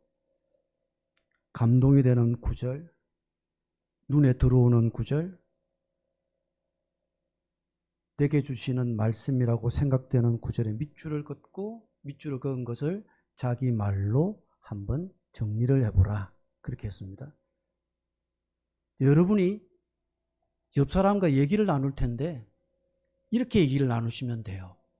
내게 감동을 주는 구절은 16절이었는데 아니면 17절이었는데 나는 이렇게 정리해 보았다. 아니면 나는 16절이었는데 16절 말씀을 읽어주고 그 다음에 나는 이렇게 내 말로 정리해 봤다. 이렇게. 그렇게 한번 옆 사람하고 좀 해주시기 바랍니다. 옆 사람이 가까우면 옆 사람하고 하고 옆 사람이 가깝지 않으면 뒷사람하고 하고. 가깝다는 제가 미안하게 물리적인 거리를 말하는 겁니다. 물리적인 거리. 정서적인 거리를 말하는 게 아니고. 자, 시작해 보시죠. 자, 두 분씩. 조금 이야기하기가 조금 힘드시면 다른 분을 찾아가시든지.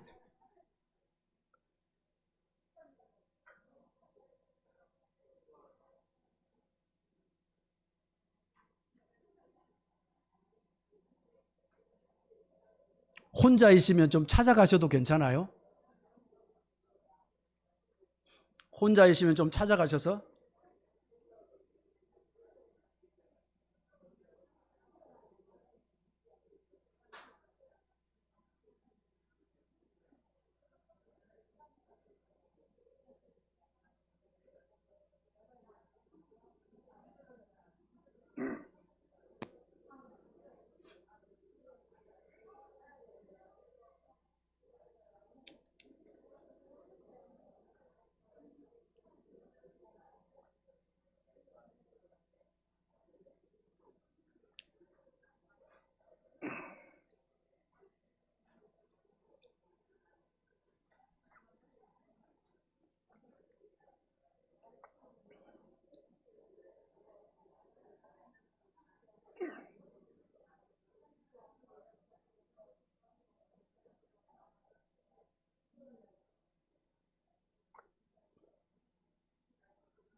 자, 다 하셨죠?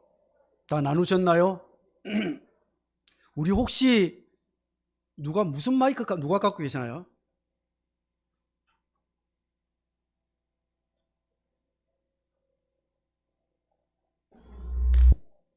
저기 예.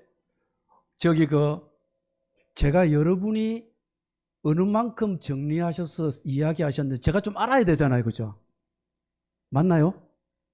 좀 알고 싶어요. 그래서 저기 가장 제 눈에 먼저 뜨이시는 분부터 먼저 좀 이야기해 보려고 합니다. 여기서 두 번째 좌석에서 맨 끝에서 그 앞에 계신 우리 여기서 보니까 조금 잘 보이시는 분이에요. 두 번째 칸에서 맨 끝에서 두 번째 분에게 한번 예, 맞습니다. 하나, 맞습니다. 둘, 셋. 예, 맞습니다. 저 갖다 주시죠. 마이크 갖다 주십시오. 거기서 그냥 거기서 하셔도 됩니다. 저기 내가 은혜 받은 구절은 이것이었는데 나는 내 말로 이렇게 정리해 보았다. 이렇게 해주시면 됩니다.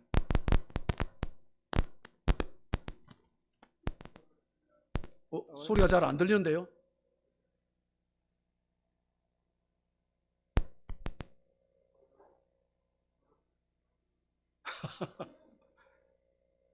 여러분 잘 안 들리죠? 저 마이크가 안 되는 것 같아. 차라리 이 앞으로 부를까요? 아이고 오시랍니다. 오시는 거 괜찮으시면 오십시오. 뭐.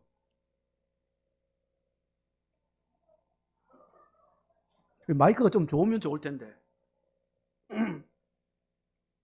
아이, 죄송합니다. 이렇게 나오시라고 했어.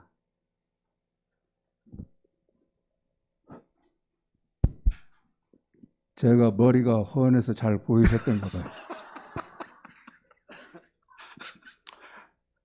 저는 간단하게 말씀을 드리면은 와서 보라, 예수께로 오더라. 이거는 예수님을 증언하는 증언의 소리라고 저는 봤습니다. 그렇게 하고 예수님의 양식의 추수, 이게 좀 성경 구절이 길지만 요약을 하자면은 제자들도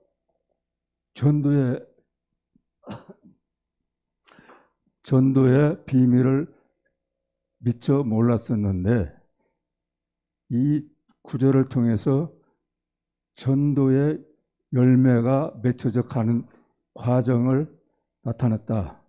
그렇게 봤습니다. 몇 절에서 그렇게 보셨죠? 뿌리는 자와 거두는 자가 함께 즐거워하게 하려 합니다. 네, 거기서 전도의 과정을 봤단 말이죠. 예. 네. 그 정도만 얘기 듣겠습니다. 네, 감사합니다. 그럼 마지막 한 절 더 해야죠. 욕심이 많으시네. 예. 이왕 나왔으니까 어려운 자리. 네, 하십시오. 예. 그리고 맨 나중에 사마리아인이라면 우리가 배운 대로 유대 민족에게는 멸시의 대상인 걸 저희들이 알죠. 그런데 예수께서 이러한 모든 것을 민족의 경계를 뛰어넘어서 복음의 전파로 인해서 우리 모두가 함께 구원에 이르게 되더라. 이 말씀을 제가 봤습니다. 예, 감사합니다. 고맙습니다. 전도의 과정, 또 민족의 경계를 뛰어넘으신 것, 뭐 이런 얘기를 들려주셨습니다. 그런데 이야기하실 때 어떤 구절을 얘기해 주셔야만 조금 좋을 것 같은 생각이 듭니다. 예, 자, 우리 이제 노익장의 얘기를 좀 들어봤으니까 젊으신 분의 얘기를 좀 들어보죠. 젊은 이쪽인 것 같아요, 그죠? 다 하셨죠? 그죠? 우리 블랙이 나올까, 화이트가 나올까? 그래, 우리 블랙으로 하자. 블랙. 자, 블랙. 블랙 나와요, 블랙. 누구인지 알잖아.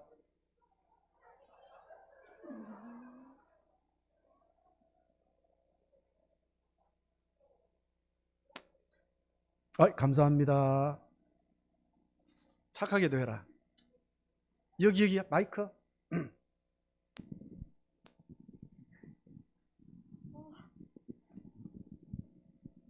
사실 이거 게 아니라서 한 구절만 했는데요. 제가 본 구절은 다른 사람들은 노력하였고 너희는 그들이 노력한 것에 참여하였느니라. 네, 38절입니다. 네, 이 구절이 눈에 띄었는데요. 다른 사람이 노력하였는데 우리도 그들이 노력한 거에 참여한 것에 대해서 이제 노력한 거에 더 노력을 하였으니까 이제 더 큰 성과를 이루었다는 이제 그런 느낌으로 받아서 이 구절이 눈에 띄었습니다. 네. 어떻게 정리를 하셨나요? 저는 다른 사람이 노력하였고 나도 노력했으니까 더 큰 성과를 이룬다라고 정리를 하였습니다. 알겠습니다. 감사합니다.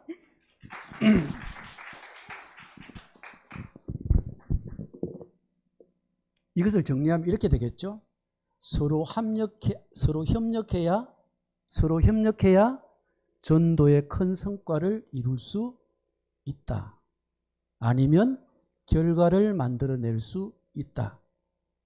이렇게 좀 정리해 볼 수도 있겠죠. 자, 시간이 너무 많이 가서 할 수도 없고, 그 다음 이제 중간에 아는 것 같아요. 중간 연령층. 제가 여러분 보니까 중간 연령층을 좀 찾기가 좀 어려워요. 어려워서 얘기인데, 중간 연령층 어디서 찾아야 되나요? 참 어렵다. 그 자원에서 한번 넣으시죠, 중간.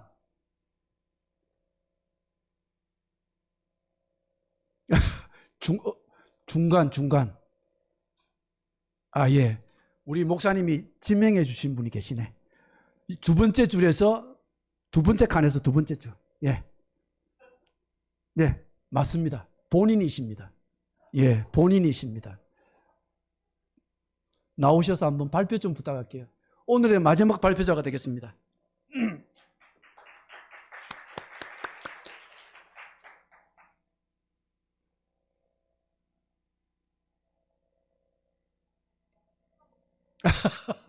원래 그런 겁니다, 저기.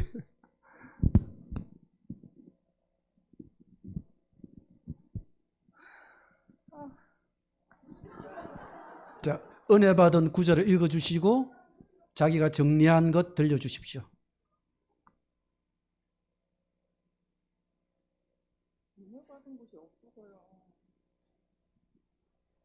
그럼 옆에 분하고 뭐 이야기를 나누셨을 것 같은데. 그거는 제가 나눈 게 아니고 저분이.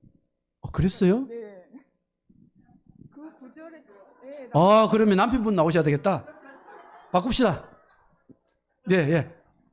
오, 빨리 넣으십시오, 빨리. 그렇구나. 남편분이세요? 또 이쪽은 또 남편에게 의지를 하시네. 다른 데서 여성에게 많이 의지하는데. 아무래도 목사님이 우리 앞에 있어서 꽂혔어. 그죠? 예. 한번 은혜 받은 구절을 읽어주시고 또 자기가 좀 정리한 것 한번 들려주십시오.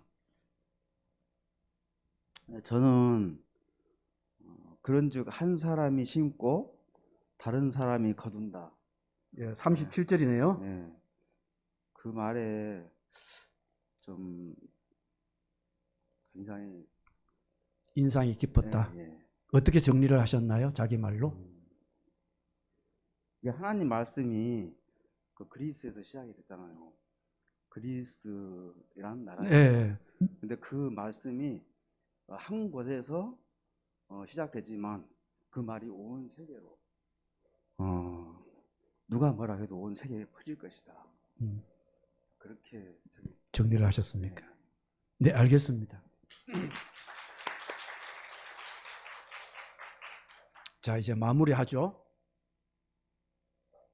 자, 좀 제가 어떻게 좀 정리했는지 한번 봅시다.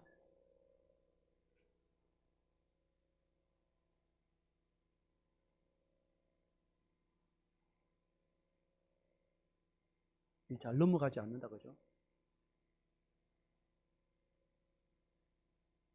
제가 뭘 잘못하고 있는 거 아니죠?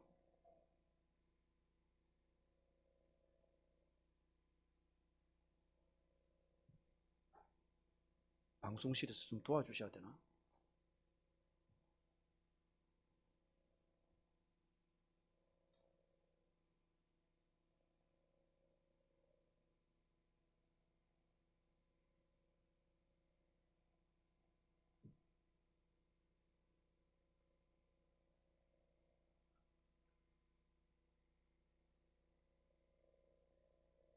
잘 넘어가지 않네요, 지금. 자, 마무리하겠습니다. 32절, 34절입니다. 제가 정리한 겁니다. 이르시되 내게는 너희가 알지 못하는 먹을 양식이 있느니라 하고요. 34절 나의 양식은 나를 보내신 이의 뜻을 행하며 그의 일을 온전히 이루는 것이니라. 전도하면 먹지 않아도 배가 부른가? 예수님은 전도하신 것만으로도 배가 부르셨다. 그렇게 조금 제 말로 정리해 보았고요. 그 다음에 39절입니다. 여자의 말이 내가 행한 모든 것을 그가 내게 말하였다 정언함으로 그 동네 중에 많은 사마리아인이 예수를 믿는지라. 나왔네요.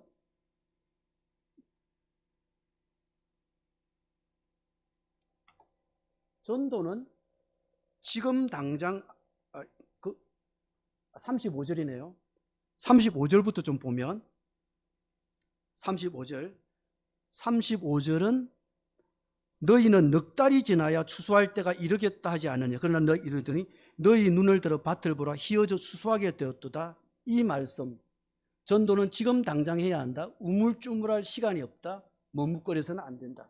지금 전도하자. 이렇게 좀 정리해 보았고요. 그 다음 이렇게도 정리해 볼 수 있습니다. 인생을 짧다. 멈춰야 할 때가 온다. 지금이 전도할 때다. 이렇게 정리해 볼 수도 있습니다. 자기 말로 정리한다면. 그 다음 볼까요? 37절, 38절이 뭡니까? 한 사람이 심고 다른 사람이 거둔다. 다른 사람은 노력하였고 너희는 그들이 노력 참여했다. 전도가 바로 결과로 나타나지 않아도 실망해서는 안 된다. 전도는 혼자 힘으로 할 수 없다. 전도는 협력을 통해 이루어진다. 전도, 심는 자도 있고 거두는 자도 있다. 그 다음 39절이 뭐죠? 39절. 여자의 말이 내가 행한 모든 것을 내게 말하되 정언함으로 그 동네 중에 많은 사마리아인이 예수를 믿는지라. 간정은 호소력 있는 전도다. 간정하는 것도 중요한 전도다. 아는 것이 짧으면 간정이라도 하면 된다. 이렇게 정리해 보았습니다. 여러분에게 은혜 받은 구절을, 감동받은 구절을 어떻게 자기 말로 풀어서 정리해내는지를 이렇게 여러분 모범으로 보여보았는데요. 이렇게 정리하시면 돼요. 그냥 자기 수준에서 자기 맞는 말로 정리하시면 돼요. 이해가 되셨나요? 네. 자, 그러면 이제 숙제 내주고 마치겠습니다. 숙제가 뭐냐? 오늘이 며칠이죠? 16일. 오늘부터 제가 다음 여러분 언제 또 만나죠? 네? 23일. 1월 16일부터 1월 23일까지 지금 여러분이 했던 그대로 매일 해보는 겁니다. 아셨죠? 매일 말씀을 보면서 은혜가 되거나 감동이 되거나 인상 깊었던 구절의 밑줄을 긋고 그 다음에 자기 말로 풀어서 적어보는 겁니다. 본문이 어려우면 어떻게 하라 그랬죠? 해설을 보시고 해설에서 밑줄을 긋고 거기서 자기 받은 은혜를 또 옆에 적어보자. 그렇게 말씀드렸죠? 그렇게 해보십니다. 매일매일 해보시는 겁니다. 또 하나, 여러분 16일자 한번 펴보실래요? 매일 성경 지금 보고 있습니다. 16일자 펴보실래요? 16일 넘어가면 그 다음 뭐가 나옵니까? 생명의 보배라는 제목이 나오죠?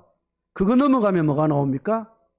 가정예배 있고 그 다음 주일 설교 노트 있죠? 보입니까? 이 주일 설교 노트가 매 주일마다 이렇게 있습니다. 그리고 여러분이 매일 성경을 매일 주일 예배 때 가지고 나오셔서 이 주일 설교 노트에다가 목사님의 주일 오전 설교를 메모하시는 것입니다. 그러면 오늘은 못 하셨으면 다음 23일 하셔야 되겠죠? 주일 설교를 메모하셔가지고 다음 주 주일 설교를 주일 설교 노트가 23일자 보면 23일 뒤에 보면 24일 본문 앞에 주일 설교라는 데가 있어요. 그 주일 설교 노트 안에 24일자 앞입니다. 주일 설교 노트 안에 여러분이 주일 설교 다음 주일 설교를 기록하셔서 가지고 오시는데 주일 설교만 기록하시면 안 돼요. 뭐가 있어야 되느냐? 오늘 목사님이 말씀해 주신 말씀 중에서 내게 주시는 말씀이라고 생각되는 것을 정리하는 겁니다. 뭘? 내게 주시는 말씀, 내가 받은 은혜를 한 문장으로 정리해 보는 겁니다. 아셨습니까? 그것을 가지고 다음 주 나오셔야 됩니다. 어렵지 않죠? 네. 아니, 주일날 설교하실 때 노트 하신 다음에 내가 오늘 은혜 받은 말씀이 이거로구나 하고 밑에다가 한 줄 정리해 보는 건데요. 뭐 안 해보셨으니까 그래요. 다음 주 한번 해보세요. 이제는 매일 성경을 100% 활용하려면 매일 성경 가지고 다니면서 주일마다 설교 노트 하는 거 습관 들으셔야 돼요. 그래야 목사님 설교를 들으시면서 내가 받은 말씀을 한번 정리해 보는 것, 이걸 잘 하셔야 매일 성경도 잘 하실 수가 있어요. 여러분 너무 길게 하면 여러분 힘드니까 이 정도 하고요. 질문 있으십니까 혹시? 없죠? 네, 그럴 줄 알았습니다. 오늘 내가 너무 시간을 끌어가지고 다음에 여러분 제가 원래는 이 강의를 세 번 와야 돼요. 3번 와야 되는데 목사님이 두 분만 오래요 나보고. 그래서 다음에는 2번 해야 될 분량을 다음 주에 해야 돼요. 여러분이 단단히 각오를 하시고 오셔야 됩니다. 아셨죠?